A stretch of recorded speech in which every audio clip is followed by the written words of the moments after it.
Louis de Ragnel, franchement, on est stupéfié par ce qu'on apprend. Oui. Là, il était au courant, depuis sa cellule, de l'endroit où se trouvaient les forces de l'ordre à l'extérieur ? Absolument. Comment il peut avoir ce genre de renseignements ? Et même, parfois, il y a des détenus qui accèdent à des caméras de vidéosurveillance, parce que maintenant, il y a aussi des détenus, il y a même des réseaux criminels qui mettent des vidéosurveillances pour surveiller la police. C'est aussi l'inversion totale de ce qui pourrait se passer normalement. Et puis, on voit bien, et on le découvre à travers notamment ce récit-là, mais à travers d'autres récits, que maintenant tout rentre en prison, c'est-à-dire qu'il y a les téléphones portables. Alors ça rentre soit par l'extérieur des prisons via ce qu'on appelle des parachutages, soit les détenus, les familles détenues. On lance un colis depuis la rue, c'est voilà, ça ? Soit ou certains avec des réussissent drones. tout simplement à faire passer via les familles qui viennent les voir, parce que les fouilles ne sont pas pratiquées systématiquement sur les familles, soit parce les familles font pression sur les agents pénitentiaires en leur expliquant si tu fais pas passer ça, je te tue ou je te massacre ta famille.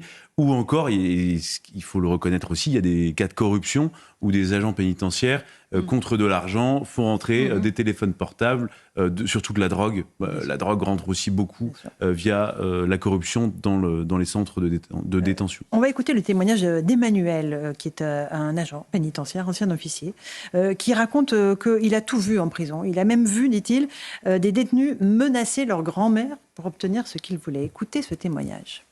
Je ne suis pas étonné du langage, déjà, première chose. C'est des gens, certains, qui n'hésitent pas à menacer leur famille, hein, pour avoir ce qu'ils veulent, pour arriver à leur fin. Moi, j'ai à l'esprit un détenu qui menaçait sa grand-mère, pour lui faire rentrer des trucs, un peu de cannabis, des choses comme ça. Sa propre grand-mère. Reda Bellat, vous êtes policier, encore une fois. Nous, on découvre cet univers de la prison. Vous, policiers, vous êtes au courant de ce qui se passe en réalité. Là, il y avait même des écoutes dans la cellule. Oui, on est au courant, mais le problème, c'est toujours pareil. C'est le manque de moyens, que ce soit pour nous ou que ce soit pour nos collègues de l'administration pénitentiaire, pour parer à cette carence. Et c'est très compliqué parce que le milieu carcéral, il est dur. C'est des réseaux qui sont très organisés. Alors là, on parle de trafic de stupéfiants. L'argent, il y en a de plus en plus, notamment avec... il y a de plus en plus de drogue dure. Donc, qui dit drogue dure dit encore plus d'argent. Et il y a ce pouvoir de pouvoir travailler depuis les prisons. On commence un peu à prendre le modèle, malheureusement, des pays sud-américains où le narcotrafic règne en maître.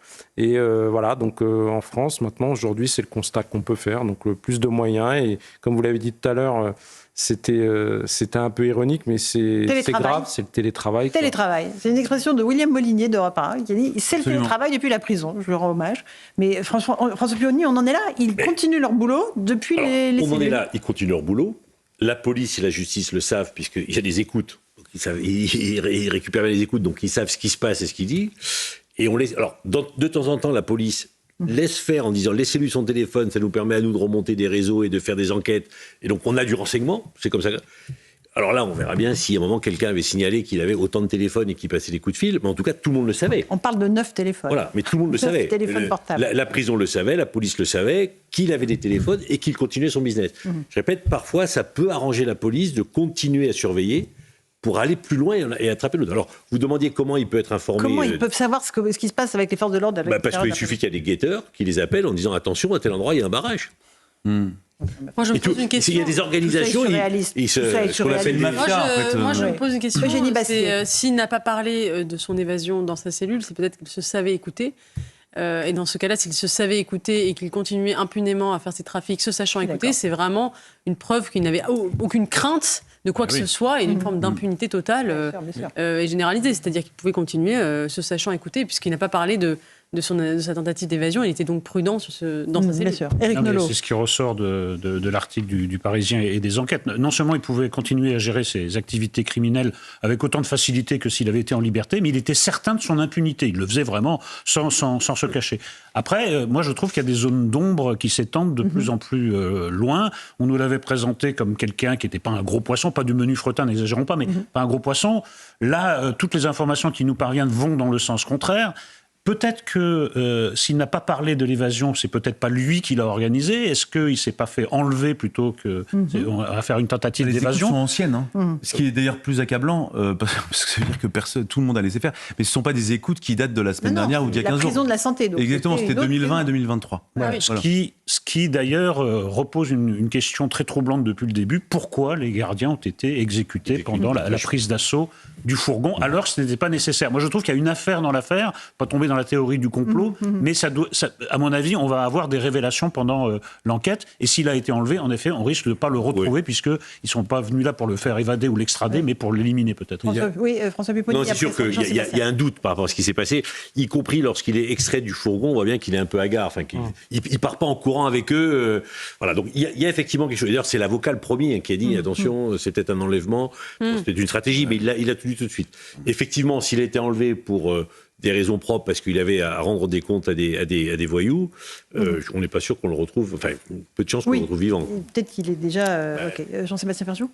Moi, ça m'évoque aussi autre chose, c'est-à-dire comment l'État, les services de police ou la justice peuvent-ils raisonnablement continuer à penser que des gens vont collaborer avec eux dans des enquêtes sur des trafics de drogue, puisqu'on en est au point où il va falloir développer des programmes comme il existe aux États-Unis d'extraction des témoins, et donc les témoins seront obligés de les faire disparaître avec leur famille, parce que qui est assez fou pour aller témoigner de quelque chose en sachant que même si la personne est condamnée, même elle est en prison, on la laisse continuer à mener ses activités de cette manière-là. Donc encore une fois, je vous l'évoquais, il y a une responsabilité politique qui est majeure. Je ne comprends pas comment il est possible qu'il n'y ait pas de démission dans cette affaire-là. Ça n'est pas une question émotionnelle, c'est pas pour se passer les nerfs. La responsabilité est un principe fondamental dans un État de droit et dans une démocratie. C'est là, mais le fonctionnement même de la justice qui est gravement en cause. Il me semble que M. Dupond-Moretti, à minima, doit se prononcer sur ce qui se passe là, parce que sinon, ça veut dire, quand il n'y a pas de responsabilité, ça veut dire qu'on peut toujours découvrir des choses comme ça,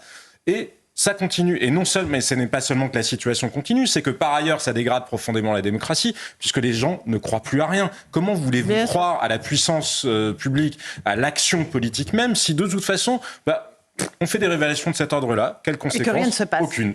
J'aimerais encore vous faire écouter 2 témoignages. À nouveau, Emmanuel qui dit « C'est la chronique d'un drame annoncé », ce qui s'est passé à Incarville. Écoutez cet agent pénitentiaire.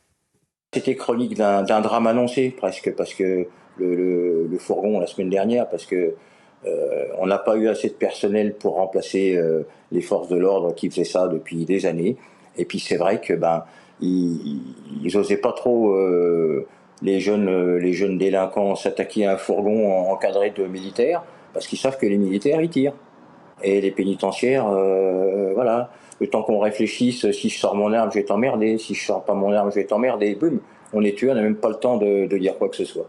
Ça vous étonne pas, Reda Belladj, vous êtes policier, vous vivez la même chose. Non, on le voit de plus en plus. C'est pour ça que j'ai salué quand il y a eu l'incendie de cette synagogue où le collègue a eu le courage de faire usage de son arme. Aujourd'hui, nous, policiers, on hésite à sortir notre arme. Si vous vous souvenez, dans le cadre des violences, de la manifestation contre les violences policières le 23 septembre, la première chose que certains médias qui nous ont sollicité, même moi j'ai été défendre mes collègues et je continuerai à les défendre, on a reproché à un policier dont on venait de défoncer le véhicule, filmé, qu'on avait frappé une collègue féminine et 2 autres collègues qui ont été blessés.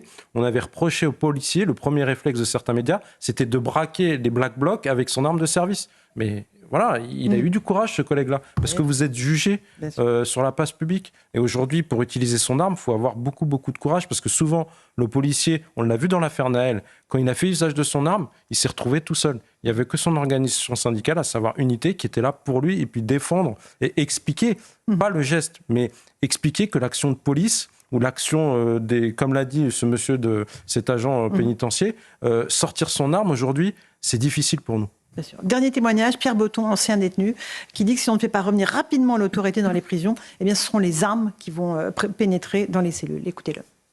Il faut immédiatement que les prisons soient un lieu dans lequel la loi est respectée. Je répète, demain, vous amenez des chiens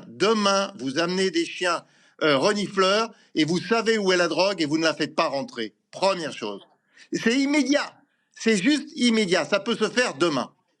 Je souhaite attirer l'attention d'une chose. Je vous dis une chose. La prochaine chose qui va rentrer dans les prisons, ce sont des armes. et il sera trop tard. Alors, les armes et les chiens. Les chiens pour aller renifler la drogue et trouver la drogue. Les armes, Pourquoi les ça se chiens, ferait pas les téléphones, c'est facile. Les chiens, effectivement, on le fait devenir. Enfin, les armes, on les fouille, on fouille. Les téléphones, vous mettez des brouilleurs. Ok, non, mais les chiens pour la drogue. Mais pourquoi c'est pas possible? si vous mettez, enfin, globalement, si on le fait, mais les prisons vont exploser aujourd'hui. Le problème, c'est qu'on n'est plus. On achète la paix moi, je sociale. pense qu'on Non, mais c'est clair. on achète la tranquillité dans les prisons parce qu'on a mis beaucoup de. Pendant longtemps, il n'y avait pas de téléphone en prison. Excusez-moi, les téléphones portables, ça a 20 ans.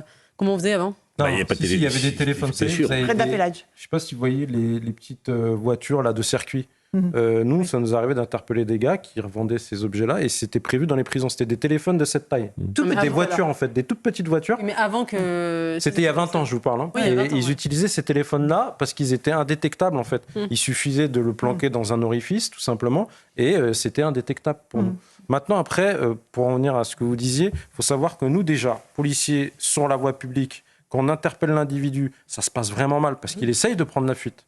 Quand il arrive devant l'OPJ, il devient déjà, c'est pas tout le temps le cas, hein, je dis bien c'est pas tout le temps le cas, mais il sait que déjà, l'OPJ, c'est lui qui va appeler le parquet. Donc il redescend un petit peu, il collabore un peu plus.